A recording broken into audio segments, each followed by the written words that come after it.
اکثر والدین جب اپنے بچوں کا رشتہ ڈھونڈنے لگتے ہیں تو کچھ ایسی غلطیاں کر جاتے ہیں جو کہ ان کو بہت زیادہ مہنگی پڑ جاتی ہیں، جس کی وجہ سے بچوں کی زندگیاں تباہ ہو جاتی ہیں۔ آج کی ویڈیو میں ہم اسی ٹاپک پہ ڈسکشن کریں گے کہ جب آپ رشتہ ڈھونڈنے جا رہے ہیں اپنی بیٹی کا یا اپنے بیٹے کا، تو آپ نے کون سی احتیاطیں کرنی ہیں، کون سے ایسے کام کرنے ہیں، یا کون سی ایسی چیزیں ہیں، کون سی ایسی غلطیاں ہیں کہ جن کو اگنور کرنا ہے تاکہ آپ اپنے بچوں کے لیے ایک پرفیکٹ رشتہ ڈھونڈ سکیں۔ تو ویڈیو کو مکمل دیکھیے گا، ویڈیو بہت امپورٹنٹ ہونے والی ہے۔ لاسٹ والا پوائنٹ بہت امپورٹنٹ ہوتا ہے میری ویڈیو میں، ہمیشہ آپ ویڈیو کو مکمل دیکھا کریں تاکہ آپ کو مکمل انفارمیشن ملا کرے۔ تو چلیں جی ویڈیو کو سٹارٹ کرتے ہیں۔ تو السلام علیکم، کیسے ہیں آپ سب؟ امید ہے کہ سب خیریت سے ہوں گے اور بہت خوش ہوں گے۔ اکثر والدین یہ شکایت کرتے ہیں کہ ہم نے اپنے بچوں کے لیے، ان کے مستقبل کے لیے اچھے رشتے ڈھونڈے، اپنی طرف سے ایفرٹ کی، لیکن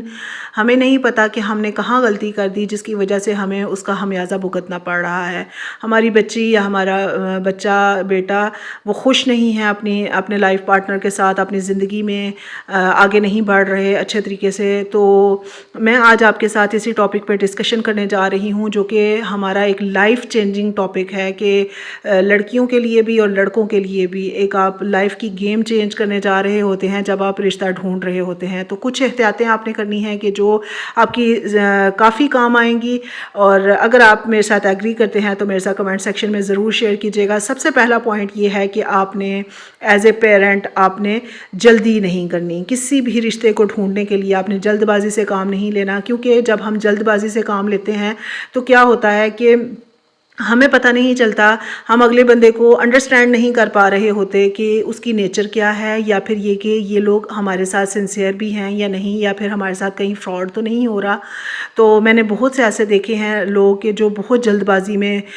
مہینے ایک میں رشتہ طے ہوا اور پھر جی اب ڈیٹ فائنل ہو گئی ہے اور اب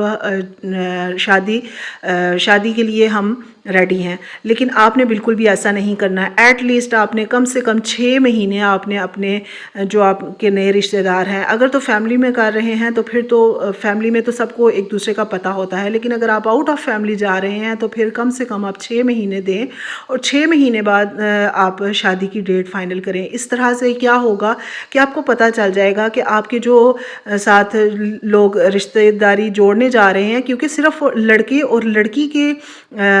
تعلقات نہیں ہوتے بلکہ دو خاندان ایک دوسرے کے ساتھ جڑنے جا رہے ہوتے ہیں، تو آپ کو پتہ چل جائے گا کہ وہ لوگ کس طرح کے لوگ ہیں، اور ایک دوسرے کے ساتھ ایک ٹائم گزرے گا، ساتھ لوگوں سے بھی کچھ انفارمیشن ملتی رہتی ہے جس کی وجہ سے انسان کو پتہ چلتا رہتا ہے کہ ہمارے ہونے والے رشتہ دار یا پھر جہاں پہ ہم اپنی بیٹی کا بیٹے کا رشتہ کرنے کا سوچ رہے ہیں وہ لوگ کیسے ہیں۔ نیکسٹ پوائنٹ جو کہ بہت ہی امپورٹنٹ پوائنٹ ہے وہ یہ ہے، اکثر پیرنٹس کچھ ایسے لوگوں کے ساتھ اس بارے میں اس ٹاپک پہ ڈسکشن کرتے ہیں کہ ہمارے بچے کے لیے کسی اچھے رشتے کی ضرورت ہے، یا پھر یہ کہ اب تو گروپس بھی ایسے بن چکے ہیں، یا پھر بہت سے ایسے لوگ ہیں جو کہ اس کو پروفیشنلی جوائن کرتے ہیں۔ تو جب بھی آپ اس مقصد کے لیے تلاش شروع کریں تو آپ نے صرف ایک رشتے والے سے رابطہ نہیں کرنا، آپ نے ڈیفرنٹ قسم کے لوگوں سے رابطہ کرنا ہے، بلکہ اگر ہو سکے تو آپ اپنے پہلے ریلیٹیوز میں اس چیز کو پھیلائیں کہ بھئی ہم اپنی بچی کے لیے، بیٹے کے لیے، بیٹی کے لیے اچھا رشتہ ڈھونڈ رہے ہیں۔ اگر آپ کی نظر میں کوئی ہے تو آپ اچھا سا رشتہ سجیسٹ کریں، لیکن آپ بات انہی لوگوں سے کریں جو آپ کے ساتھ سنسیئر ہیں، جو آپ کے ساتھ مخلص ہیں۔ تو آپ کو یقیناً کیونکہ ریلیٹیوز جو ہوتے ہیں ان کو ہماری آس پاس کی خیر خبر ہوتی ہے، اور وہ بھی اگر کوئی اچھا رشتہ سجیسٹ کریں تو اس کو بھی دیکھ بھال کے آپ نے کرنا ہے، اور پھر اس کے بعد آپ نے وہ آپ کو جو بھی رشتہ بتائیں اس کے بارے میں آپ نے اس کی خامیاں خوبیاں سب دیکھ لینی ہے، جانچ پڑتال کرنی ہے، پھر اس کے بعد آپ نے اس رشتے کو اوکے کرنا ہے۔ اور اگر آپ کو کسی رشتے والے کے ذریعے پتہ چلتا ہے تو پھر آپ نے اس رشتے کے بارے میں اچھی سی جانچ پڑتال کرنی ہے، اچھے طریقے سے سمجھ لینا ہے آس پاس کے لوگوں سے۔ اب تو بہت سے طریقے آ گئے ہیں کہ لوگ کس طرح سے ایک دوسرے کے بارے میں پتہ چلاتے ہیں کہ یہ شخص کیسا ہے، فیملی کیسی ہے، اس کا بیک گراؤنڈ کیسا ہے، اور مطلب ایک سنسیئر پرسن اگر آپ کو مل جائے نا تو آپ کی دنیا میں ہی جنت بن جاتی ہے۔ اس لیے یہ پوائنٹس بہت ہی امپورٹنٹ ہیں، اور آپ نے اس چیز کو بالکل بھی اگنور نہیں کرنا۔ آج کل لوگوں کی پریشانیوں کی بہت بڑی وجہ یہی ہے، کیونکہ ہم لوگوں کو سبز باغ دکھائے جاتے ہیں، فلاں رشتہ آ گیا اور اس میں یہ ہے، لڑکے کی فائنینشلی کنڈیشن بہت اچھی ہے، لڑکے کی شکل و صورت بہت اچھی ہے، لڑکے کے پاس یہ ہے، لڑکے کے پاس وہ ہے، لیکن جب لڑکی اس فیملی میں جاتی ہے تو پھر پتہ چلتا ہے کہ وہ تو سب کچھ ایک آرٹیفیشل زندگی تھی۔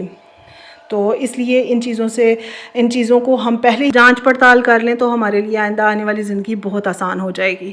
نیکسٹ جو پوائنٹ ہے وہ بھی بہت ہی امپورٹنٹ پوائنٹ ہے کہ بے شک آپ کے رشتہ دار ہی آپ کو اچھا سا رشتہ کیوں نہ بتائیں، تو آپ نے دیکھیں ہر کسی کے اوپر ہم فوراً سے اعتماد تو کر لیتے ہیں، لیکن اس اعتماد کو بعد میں جو بھگتنا پڑتا ہے نا، اس کا وہ ہمیں پریشان کرتا ہے۔ تو اس لیے اعتماد تو ہم کر لیتے ہیں، لیکن اپنے طور پہ آپ اپنی تسلی کے لیے اس کی جانچ پڑتال ضرور کریں، آپ اس کو چیک کریں، ویریفائی کریں کہ واقعی لڑکے کی اچھی جاب ہے، لڑکا کیا کرتا ہے، لڑکے کی فیملی کیسی ہے، فیملی بیک گراؤنڈ کیسا ہے، عادتیں کیسی ہیں، کوئی بری عادت تو نہیں ہے کہ جس کی وجہ سے ہماری بچی پریشان ہو سکتی ہے۔ اور صرف لڑکوں کے حوالے سے میں یہ بات نہیں کر رہی، اگر آپ کسی لڑکی کو اپنے گھر میں لے کے آ رہے ہیں بہو بنا کر، تو آپ اس کے حوالے سے بھی تھوڑی سی جانچ پڑتال کریں کہ لڑکی کی فیملی کیسی ہے، لڑکی کے ماں باپ یا لڑکی کا جو فیملی بیک گراؤنڈ ہے وہ کیسا ہے، اور مطلب یہ جو بھی چیزیں ہمارے لیے معاشرے میں امپورٹنٹ سمجھی جاتی ہیں وہ بہت ضروری ہوتی ہیں۔ اس لیے ان کو ویریفائی کرنا، ان کو کراس چیک کرنا بہت ضروری ہوتا ہے، کیونکہ بعد میں پریشان ہونے سے بہتر ہے کہ ہم پہلے ہی اپنے ویریفیکیشن کر لیں اور اپنی تسلی کر لیں کہ ہم جس رشتے میں جڑنے جا رہے ہیں، اپنے بچوں کو جوڑنے جا رہے ہیں، یا پھر یہ کہ ہم جس فیملی کے ساتھ جڑنے جا رہے ہیں، کیا وہ اس قابل ہے کہ ہمارے بچوں کے ساتھ اچھے ریلیشن شپ بنا سکیں۔ تو پھر وہی بات کہ بعد میں پریشان ہونے سے بہتر ہے کہ آپ پہلے ویریفیکیشن کر لیں۔ اور ایک اور خاص بات جو کہ بہت ہی امپورٹنٹ ہے، جس کو ریمائنڈر آپ کو دینا کہ بہت زیادہ رشتے جو لوگ دیکھتے ہیں نا، کہ آج ایک رشتہ دیکھ لیا، کل دوسرا رشتہ دیکھ لیا، پرسوں تیسرا رشتہ دیکھ لیا، کہ ہم شاید کسی جو ہے اگر لڑکی آپ تلاش کر رہے ہیں تو کوئی جنت کی حور ہوگی جسے ہم لے کے آئیں گے اپنے گھر میں، جس میں نہ کوئی خامی ہوگی، تعلیم بھی اس کی بہت اعلیٰ درجے کی ہو، اس کے علاوہ شکل و صورت میں بھی بہت حسین ہو۔ تو اس انتظار میں اگر آپ رہیں گے، اور اس انتظار میں بہت سے لوگ بہت سے اچھے رشتوں کو ریجیکٹ کر جاتے ہیں کہ ہمیں 100% ہی کوئی رشتہ ملے، تو آپ دیکھیں کہ اس طرح سے اتنا دماغ تھک جائے گا۔ اگر آپ مختلف رشتے دیکھیں گے، بار بار رشتے دیکھیں گے، اس سے یہ ہوگا کہ آپ کا دماغ بہت زیادہ تھک جائے گا، اور ایٹ دی اینڈ آپ کیا کریں گے کہ کوئی ایوریج سا رشتہ جو کہ آپ کے بس کہیں کہ یار اب کام ختم ہونا چاہیے، کیونکہ میں بہت تھک گئی ہوں، میں بہت تھک گیا ہوں، رشتے دیکھتے کہ بہت زیادہ تھک گیا ہوں، تو اب کام ختم ہونا چاہیے، کوئی بھی اب ملے گا نا تو اسے اوکے کر دیں گے۔ تو اب بہت سے لوگ ایسے بھی کر دیتے ہیں، کیونکہ وہ رشتے دیکھ کے اتنے مینٹلی اور فزیکلی تھک جاتے ہیں۔ ظاہر سی بات ہے اس میں ٹائم بھی انویسٹ ہوتا ہے، آپ کی منی انویسٹ ہوتی ہے، آپ کے پیسے انویسٹ ہو رہے ہوتے ہیں، تو اس کے بعد لوگ بس کام ختم کرنے کے چکروں میں جی اب 8-10 رشتے دیکھ لیے ہیں، نہیں مل رہا، تو اب جو نیکسٹ ہم رشتہ دیکھیں گے نا بس اسے اوکے کر دیں گے۔ بہت سے لوگ ایسے بھی کرتے ہیں۔ تو اس طرح سے آپ نے بہت سے اچھے رشتوں کو ٹھکرا کے کوئی ایوریج سا رشتہ آپ دیکھ لاتے ہیں۔ دیکھیں ہو سکتا ہے کہ وہ نصیب میں ہو، لیکن پہلے بہت سے اچھے رشتوں کو بھی تو ٹھکرایا ہے نا، ان کے بارے میں بھی تو سوچا جا سکتا تھا۔ اور ایک بہت اہم بات، جب بھی آپ رشتہ دیکھ کے آئیں تو آپ یہ دیکھیں کہ اسے گھر آ کے اس کے بارے میں مکمل طور پہ تھوڑا سا ٹائم لے کے 2-3 دن لگا کے اچھے طریقے سے سوچیں اور پھر جواب دیں۔ فوراً سے کسی چیز کو آپ ہاں یا نہ میں تبدیل نہ کریں، فوراً سے رسپانس نہ کریں، بلکہ گھر آئیں اور گھر آ کے اس کے بارے میں اچھے طریقے سے سوچیں، اپنی فیملی کے ساتھ ڈسکشن کریں۔ اگر آپ کو بہت کوئی ایسی خامی نظر آتی ہے کہ جو کہ انکار کے قابل ہے تو اس کو انکار کریں، ورنہ ایسی کوئی خامی نہیں ہے تو پھر تو کوئی مسئلہ نہیں ہے، پھر تو آپ اچھے طریقے سے، اور اگر آپ نے اس کی تحقیق بھی کر لی ہے، جانچ پڑتال بھی کر لی ہے، تو پھر تو اس کے بارے میں اچھے طریقے سے اس رشتے کو اوکے کیا جا سکتا ہے، کوئی مسئلہ نہیں ہے۔ تو یہ کچھ ایسی خامیاں تھیں جو اکثر پیرنٹس کر جاتے ہیں، جس کی وجہ سے وہ پریشان ہوتے ہیں۔ اس لیے اگر آپ بھی پریشانی سے بچنا چاہتے ہیں تو ان پوائنٹس کو ضرور مد نظر رکھیں، آپ کے لیے کافی ہیلپ فل رہیں گے۔ ویڈیو پسند آئی ہو تو لائک کریں، چینل پر نئے ہیں تو سبسکرائب ضرور کریں، تاکہ اسی طرح کی اچھی ویڈیوز آپ کو دیکھنے کو ملتی رہیں۔ اپنا خیال رکھیں، تھینک یو، اللہ حافظ۔